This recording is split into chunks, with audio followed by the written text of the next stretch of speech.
तो अब हमारे पास कौन से ऑर्गेनेल्स बचे? माइटोकॉन्ड्रिया है हमारे पास। एक माइटोकॉन्ड्रिया बचपन से पढ़ते आ रहे हैं, mitochondria is the power house of the cell. तो माइटोकॉन्ड्रिया क्या होता है? वेरिएबल नंबर होता है इसका, मतलब किसी सेल में कम होता है माइटोकॉन्ड्रिया, किसी सेल में बहुत सारे माइटोकॉन्ड्रिया होते हैं, लेकिन किसी में 1-2 होंगे, किसी में 100 तक हो सकते हैं। तो ये डिपेंड करता है सेल की एनर्जी नीड्स पे। मसल सेल्स में ज़्यादा माइटोकॉन्ड्रिया होंगे, है ना, स्किन वाले सेल्स में माइटोकॉन्ड्रिया नहीं होंगे। साइज भी अलग अलग होता है माइटोकॉन्ड्रिया का। शेप के बारे में भी एनसीईआरटी ने बोला है, सॉसेज शेप का होता है। इसमें होता क्या है? It is the site of aerobic respiration. Aerobic respiration हमारे माइटोकॉन्ड्रिया में होती है, जिसकी वजह से एटीपी सिंथेसिस होता है, एनर्जी बनती है इन दी फॉर्म ऑफ एटीपी। इसी यही रीज़न है, देयरफॉर इसको हम पावर हाउस बोलते हैं सेल का, क्योंकि इसमें एनर्जी बन रही है थ्रू एरोबिक रेस्पिरेशन। इसका स्ट्रक्चर क्या होता है हमारी? एक तो ये डबल मेम्ब्रेन वाला स्ट्रक्चर है, 2 मेम्ब्रेन है, एक बाहर वाली मेम्ब्रेन है ये पूरी, और एक जो ये मुड़ी मुड़ी सी फोल्ड वाली मेम्ब्रेन है ये इनर मेम्ब्रेन है। 2 मेम्ब्रेन। इनर वाली मेम्ब्रेन की जो फोल्डिंग्स है ना, इन फोल्डिंग्स को हम बोलते हैं क्रिस्टा। क्या बोलते हैं इन फोल्डिंग्स को? क्रिस्टा। और इनर मेम्ब्रेन के अंदर जो भी स्पेस है पूरा, उसको हम बोलते हैं मैट्रिक्स। इनर मेम्ब्रेन के अंदर वाले स्पेस को क्या बोलेंगे? मैट्रिक्स। और दोनों मेम्ब्रेन्स के बीच वाला जो स्पेस है, मेम्ब्रेन्स के बीच वाला जो स्पेस है, इसको बोलते हैं इंटर मेम्ब्रेन। इंटर मतलब 2 मेम्ब्रेन के बीच वाला स्पेस, इंटर मेम्ब्रेन स्पेस। ये क्रिस्टा की जो इनफोल्डिंग्स है किस चीज़ में हेल्प कर रही हैं? ये सरफेस एरिया बढ़ा देती हैं। ये जब भी कहीं फोल्डिंग्स होती हैं, जैसे बैक्टीरियल सेल में मीजोसोम्स देखी थी जो कि सेल मेम्ब्रेन की इनफोल्डिंग्स थी, वो भी सरफेस एरिया बढ़ा रही थी। ये भी सरफेस एरिया बढ़ा रहे हैं रिएक्शंस के लिए। एंजाइम्स प्रेजेंट होते हैं इसमें, तो सरफेस एरिया बढ़ा देते हैं ये। जो हमारा ये अंदर वाला मैट्रिक्स है ना, इसमें क्या क्या प्रेजेंट होता है वो एनसीईआरटी ने बताया है। मैट्रिक्स में एक तो सिंगल सर्कुलर डीएनए होता है, डबल स्ट्रैंडेड होगा। हमारे में जैसे लीनियर डीएनए होता है, इसमें लीनियर नहीं है, इसमें ऐसा सर्कुलर है। सिंगल है, एक डीएनए होगा, single circular. Few RNA molecules भी प्रेजेंट होते हैं। और राइबोसोम्स कैसे होंगे इसमें? 70S type. जो प्रोकैरियोट्स होते हैं ना, प्रोकैरियोट्स में 70S राइबोसोम होते हैं, तो ऐसे ही हमारे माइटोकॉन्ड्रिया में भी 70S राइबोसोम्स होंगे। माइटोकॉन्ड्रिया के अंदर कौन से? 70S। एक और ऑर्गेनेल है जिसके पास 70S राइबोसोम्स होते हैं, वो होता है हमारा प्लास्टिड। तो इन 2 ऑर्गेनेल्स के पास राइबोसोम्स होते हैं 70S, माइटोकॉन्ड्रिया एंड प्लास्टिड्स। और इनकी डिवीजन कैसे होती है? माइटोकॉन्ड्रिया डिवाइड भी करता है, जैसे सेल डिवाइड कर सकती है ना, ऐसी माइटोकॉन्ड्रिया भी डिवाइड कर सकता है बाय फिशन। फिशन में क्या होगा? एक सेल से 2 सेल बन जाती हैं, तो ऐसे ही एक माइटोकॉन्ड्रिया से 2 माइटोकॉन्ड्रिया बन जाएगा। तो हम माइटोकॉन्ड्रिया को ये भी बोलते हैं cell within another cell. इसको भी, इसके भी अंदर ऐसी चीजें मिल रही है ना, सेल में जो मिलता है, डीएनए भी है इसमें, आरएनए भी है, राइबोसोम्स भी है, डिवाइड भी कर रहा है, तो इसको हम बोलते हैं cell within another cell. फिर हमारे पास एक दूसरा इंपॉर्टेंट ऑर्गेनेल होता है प्लास्टिड्स। ये कहाँ पे प्रेजेंट होते हैं ये पता होना चाहिए। प्लांट सेल्स में तो होते हैं, ये तो पता है ना। यूग्लिनॉइड्स में भी हमारे प्लास्टिड्स प्रेजेंट होते हैं। इसमें भी डबल मेम्ब्रेन है, जैसे हमारे माइटोकॉन्ड्रिया में डबल मेम्ब्रेन थी, इसमें भी 2 मेम्ब्रेन होती है। सारे प्लांट्स में ये होता है। ये सबसे बड़ा ऑर्गेनेल है, लार्जेस्ट ऑर्गेनेल होता है प्लांट्स में, एनिमल्स में नहीं होता ये लार्ज होता है, तो इसीलिए इसको माइक्रोस्कोप में आसानी से देख सकते हैं। They possess stromal space with their own circular DNA. इनका भी, जैसे माइटोकॉन्ड्रिया का अपना खुद का डीएनए था सर्कुलर डीएनए, इसका भी सर्कुलर डीएनए होता है माइटोकॉन्ड्रिया की तरह, इसका भी सर्कुलर डीएनए है। ये किसने डिस्कवर किया था ये इंपॉर्टेंट नहीं है। हमारे जो ये प्लास्टिड्स है 3 टाइप के होते हैं, कलर के बेसिस पे होते हैं। एक होता है ल्यूकोप्लास्ट, क्लोरोप्लास्ट, क्रोमोप्लास्ट। ल्यूको का मतलब ही होता है कलर, कोई कलर नहीं है, तो ये कलरलेस या वाइट होंगे। कहाँ मिलते हैं? फ्रूट, सीड्स, राइजोम्स वगैरह में। देन हमारे क्लोरोप्लास्ट होते हैं, इसमें क्लोरोफिल होता है, chlorophyll containing is chloroplast, green colour provide करते हैं प्लांट्स को। तीसरे होते हैं हमारे क्रोमो का मतलब है कलर, तो इसमें कैरोटिनोइड पिगमेंट्स होते हैं, तो इसकी वजह से अलग अलग कलर्स आते हैं, रेड, ऑरेंज, येलो, ऐसे कलर्स। कैरोटिनोइड पिगमेंट्स कौन कौन से होते हैं यहाँ पे लिख रही हूँ, जैंथोफिल्स एंड कैरोटीन, ये एनसीईआरटी में लिखा है। तो ये इसमें प्रेजेंट होते हैं, जिसकी वजह से ये रेड, ऑरेंज और येलो कलर देते हैं। ये तीनों के तीनों इंटर कन्वर्टिबल होते हैं आपस में।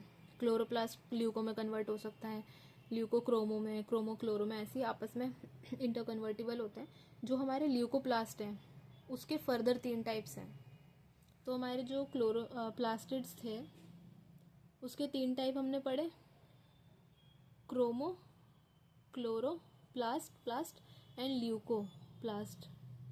अब ये जो ल्यूकोप्लास्ट है हमारा, इसके फर्दर 3 टाइप्स हैं। कौन कौन से 3 टाइप्स हैं? Amyloplast, elaioplast, aleuroplast.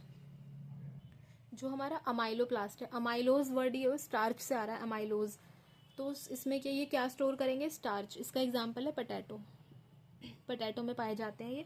इलायोप्लास्ट, इलायो में ऑई वर्ड आ रहा है ना, उल्टा कर दो ऑई, ऑई ए को हटा दो, ऑयल बन रहा है।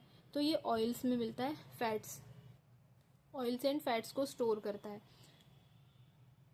फिर है हमारे पास एल्यूरोप्लास्ट।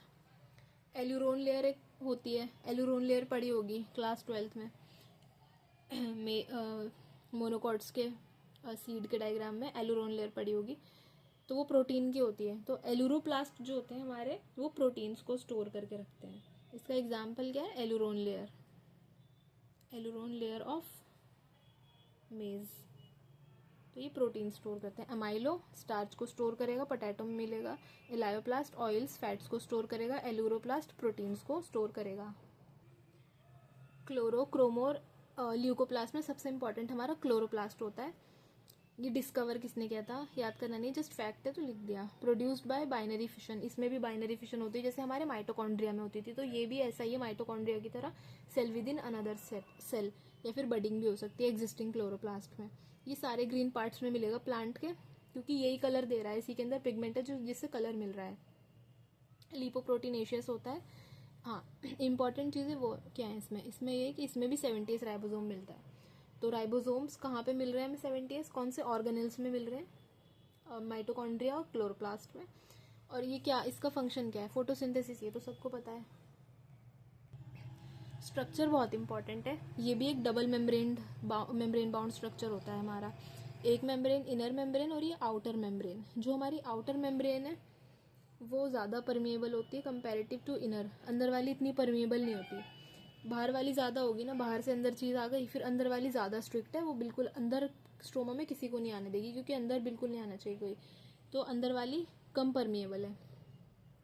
फिर और क्या इसके अंदर प्रेजेंट, इसके अंदर होता है मेम्ब्रेन के अंदर जो पूरा का पूरा स्पेस है, उस पूरे स्पेस को हम बोलते हैं स्ट्रोमा, स्ट्रोमा बोलते हैं। स्ट्रोमा में क्या होता है, डार्क रिएक्शंस होते हैं जो फोटोसिंथेसिस में हमने पढ़े थे, जहाँ पे एक्चुअली फूड प्रिपेयर होता है। तो ये हमारा पूरा स्ट्रोमा, इसमें एंजाइम्स प्रेजेंट होंगे डार्क रिएक्शन के। जो स्ट्रोमा है इसके अंदर हमारे कॉइन्स लाइक स्ट्रक्चर्स प्रेजेंट होते हैं, ये इसको बोलते हैं थाइलोकॉइड। और ये थाइलोकॉइड्स जो होते हैं एक के ऊपर एक लग जाते हैं, और इस पूरे को हम बोलते हैं ग्रेना। पूरा का पूरा जो है वो ग्रेना है। तो इस पूरे को बोलेंगे ग्रेना, और इस पूरे के हर एक गोले को बोलेंगे थाइलोकॉइड। थाइलोकॉइड के अंदर, इस थाइलोकॉइड की भी ये मेम्ब्रेन है, मेम्ब्रेन के अंदर स्पेस होगा खाली, उस स्पेस में प्रेजेंट होते हैं हमारे क्लोरोफिल। ये पता होना चाहिए कि क्लोरोफिल होते हैं इसके अंदर, क्लोरोफिल के मॉलिक्यूल्स होते हैं जिसकी वजह से हमें कलर मिलता है। और थाइलोकॉइड किस चीज़ में क्या होता है, स्ट्रोमा में डार्क रिएक्शन हो रहा था, थाइलोकॉइड में कौन सा रिएक्शन होता है हमारा, लाइट रिएक्शन होता है। ये जो थाइलोकॉइड है हमारा, उसकी मेम्ब्रेन पे दोनों फोटो सिस्टम्स होते हैं, PS1 और PS2, ठीक है। और फिर एक और चीज़ होती है हमारे पास, ये जो दिख रहे हैं, जो इनको कनेक्ट कर रहे हैं, ये जो लंबी लंबी सी है पूंछ सी दिख रही है ना, ये इसको कनेक्ट कर रही है, इसको, इसका भी कुछ नाम है, इसको क्या बोलते हैं, इसको बोलते हैं स्ट्रोमा लैमिले, स्ट्रोमा लैमिले इनको बोलते हैं। ये जो स्ट्रोमा लैमिले, इसमें होता है हमारा PS1। तो जो थाइलोकॉइड की मेम्ब्रेन है उसमें दोनों फोटो सिस्टम है, जो स्ट्रोमा लैमिले की मेम्ब्रेन है उस पर सिर्फ फोटो सिस्टम 1 है। जो हमने साइक्लिक फोस्फोराइलेशन पढ़ी थी ना, साइक्लिक फोटोफोस्फोराइलेशन, वो हमने ये भी पढ़ा था ना कि इसमें होती है स्ट्रोमा लैमिले में। तो वो यही, क्योंकि इसमें सिर्फ PS1 होता है, PS2 नहीं होता। तो थाइलोकॉइड देख लिया पूरा का पूरा हमारा ग्रेना होता है, ये इनको कनेक्ट करने वाली को बोलते हैं स्ट्रोमा लैमिले। और क्या होता है, इसका अपना DNA होता है, सर्कुलर DNA होता है इसका। इसके पास 70 राइबोसोम्स होते हैं, इसके पास अपना RNA भी होता है, दो मेम्ब्रेन है, इनर और आउटर, और दोनों के बीच में स्पेस होता है। कुछ NCERT के इंपॉर्टेंट लाइन्स है कि हमारा क्लोरोप्लास्ट कहाँ पे मिलता है। मीजोफिल सेल्स पढ़ी थी हमने एनाटॉमी ऑफ फ्लावरिंग प्लांट्स में। जो मीजोफिल सेल्स होती हैं वो कहाँ प्रेजेंट होती हैं, लीव्स में। तो मीजोफिल सेल्स के, अब हर सेल में तो नहीं होंगे ना, कौन से सेल में होते हैं, मीजोफिल सेल्स के अंदर होते हैं हमारे क्लोरोप्लास्ट। अलग अलग शेप के क्लोरोप्लास्ट देखने को मिलते हैं, लेंस जैसी शेप के हो सकते हैं, ओवल हो सकते हैं, ओवल ऐसा होता है, स्फेरिकल हो सकता है, डिस्कॉइड हो सकता है जैसे आरबीसी जैसा शेप, डिस्कॉइड रिबन जैसे लंबे लंबे भी हो सकते हैं, एल्गी में मिलते हैं ऐसे। और इसका नंबर भी वेरिएबल हो सकता है, ये वाले एग्जाम्पल भी पूछते हैं। एक क्लोरोप्लास्ट हो सकता है हमारा, जैसे कि क्लेमाइडोमोनाज में एक क्लोरोप्लास्ट होता है, और 20 to 40 भी हो सकते हैं पर सेल, जो कि मीजोफिल सेल्स में होते हैं। तो क्लोमाइडोमोनाज में एक क्लोरोप्लास्ट होता है हर एक सेल में, मीजोफिल के हर एक सेल में 20 to 40 क्लोरोप्लास्ट होते हैं। स्ट्रोमा के अंदर क्या क्या पड़ा था, एक तो एंजाइम्स थे कार्बोहाइड्रेट और प्रोटीन सिंथेसिस के लिए, जहाँ पे डार्क रिएक्शन होंगे तो एंजाइम्स है इसके पास। और स्ट्रोमा में क्या पड़ा होता है, डबल स्ट्रैंडेड सर्कुलर डीएनए होता है, और राइबोसोम्स होते हैं 70S टाइप के।